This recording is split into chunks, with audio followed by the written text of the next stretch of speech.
बलांगीर केसरीय हिंदू बाहिनी तरफर बलांगीर जिला बनखण अधिकारी महोदय को एक नरहंता दंता हाथी को आयत्त करने नहीं दाबी पत्र दिगला। यह हाथी विगत 2 सप्ताह धरी बरगड़ सोनपुर और बलांगीर जिले में तांडव लीला रचि चली। खबर अनुसार बरगड़ जिला गायसिलेट अंचल में 3 जन को आक्रमण कर हत्या जनापड़ी। बलांगीर जिला आगलपुर ब्लॉक अंचल में 4 जन को हत्या करथिबा बेले बलांगीर जिला रोईसिंगा ब्लॉक दर्लीपाली गाँव जनक हत्या कर सारे।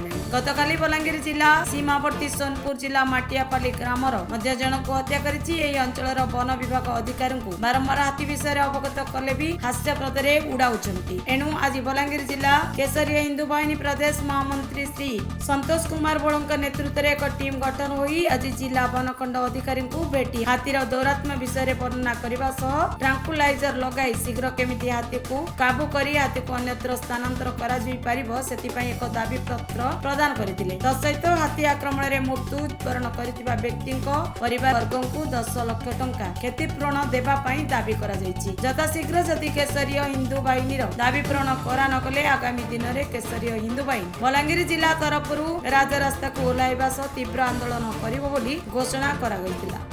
सर आपण पूर्ण परिचय देबे। जय श्री राम। संतोष कुमार बड़ो केसरिया हिंदू बाहिनी ओडिशा प्रदेश महामंत्री।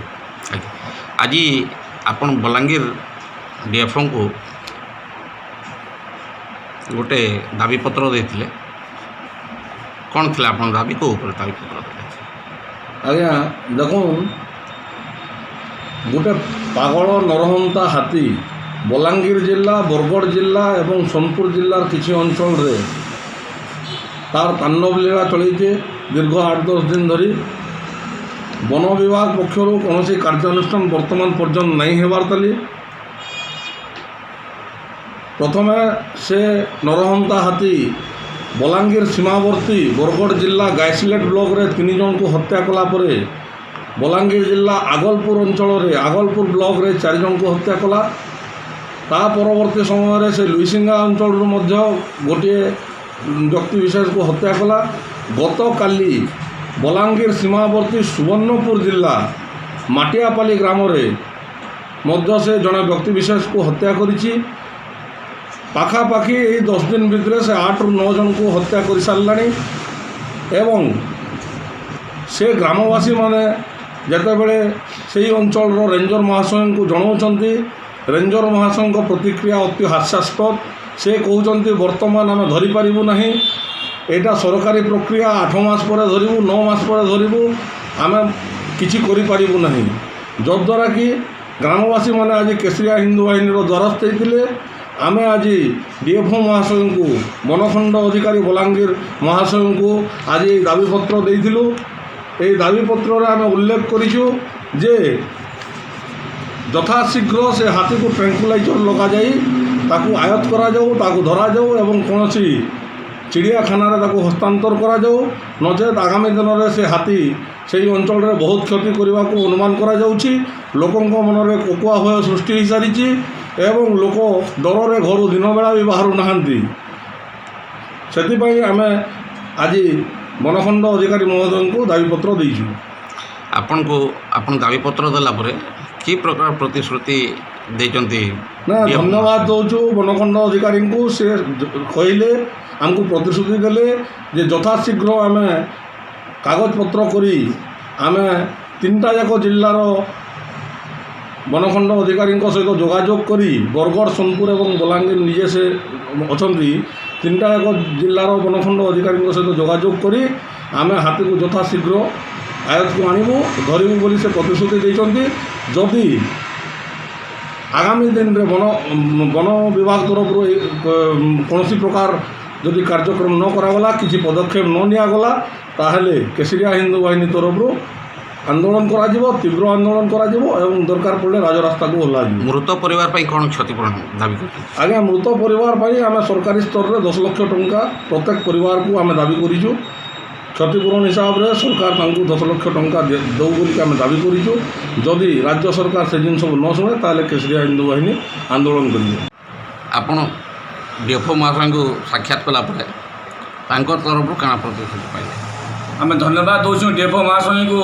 से आज आमको प्रतिश्रुति देले जहाँ आम आईन बल जितकी कार्य करें मुझे आपको साहाय्य करमी जे मृत परिवार मान सरकार का साहाय्य जहाँ जे मुझे सरकार के जन करी क्षतिपूरण प्रदान करमी एवं से जो पागला हाथी को सरकार साहाय्य आईन बल में हस्तांतर करें बोली हमको आज प्रतिश्रुति देई बरगढ़ और लुइसिंगा एरिया रे गोटे हाथी गोटे पागल हाथी ये दुरात्म आज पर्यंत 7 जनकर जीवन ले सारा हाथीटा किंतु ग्रामांचल जो लोक मैंने रेंजर को कहते से रेंजर माने किसी शांतिपूर्ण करना कौन उत्तर सेमती आसीनी जार द्वारा आज आपण पाक केसरिया हिंदू बाहिनी प्रदेश महामंत्री संतोष कुमार भोला आपन गोटे मेमोरेंडम देले या उपरे आपन कौन प्रतिक्रिया देते सर? तो हाथी द्वारा जो क्षयक्षति हुए चाहे क्रॉप डैमेज हो कि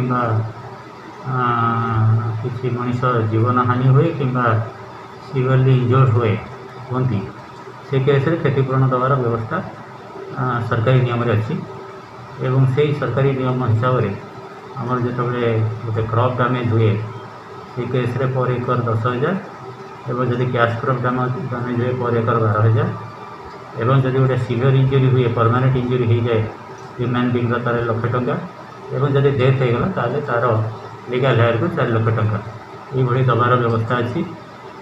तो ये जो हाथी विषय आप कहते ये गत 21 तारीख दिन एप्रिल जो बरगढ़ एंट्री कला बलांगीर जहाँ पाखे खबर अच्छी बरगढ़ 3टा काजुआलिटी होता है ह्यूमन काजुआलिटी तो मो एंट्री समय आम बलांगीर डिविजन दल्लीपाली गाँव में एक काजुआलिटी होता। तो सरकार के नियम हिसाब से आम पीसीसी वाइल्ड लाइफ को आम अनुरोध करूँ कंपेनसेसन पेमेंट से टंका रिलीज भी कर 4 लाख टंका एवं से हिसाब से जहाँ नियम अच्छी से 40,000 टंका अग्रिम भाव में 24 घंटा भर दबार व्यवस्था कर लीगल एवं आउ 1 लाख टंका गोटे रिपोर्ट पाइला रेंजर प्रदान कर बाकी जो टंकाटा रहा आम 2,60,000 सीटा आम ऑथेंटिक रिपोर्ट तहसीलदार लीगल सर्टिफिकेट पाइला सर हाथी को रिगार्डिंग हाथीर जो ट्रांकुलाइज कथा कहते कि जहाँ कहते ये गोटे जॉइंट एफर्ट दरकार कारण बर्तमान ताको कोरिलेट करी होइबो नाही जेहेतु आपनकर पब्लिक तरफ डिमांड आसी हमको लिखिबो कोरिलेट ये करी होनी कहीं इंस्टान्स गुड़ाक जहाँ भी घटी से हाथी द्वारा से बरगढ़ डिविजन से अलग मजूर डिविजन बलांगीर डिविजन मजूर डिविजन सोनपुर आउ जन डीएफ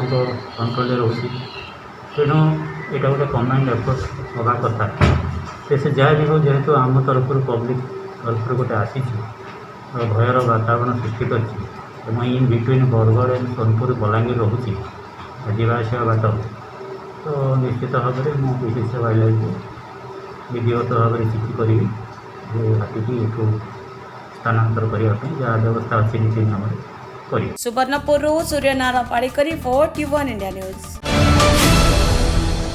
TV1 इंडिया न्यूज को लाइक शेयर सब्सक्राइब करने को बिल्कुल भी भूलतुनी। रहुची नमस्कार।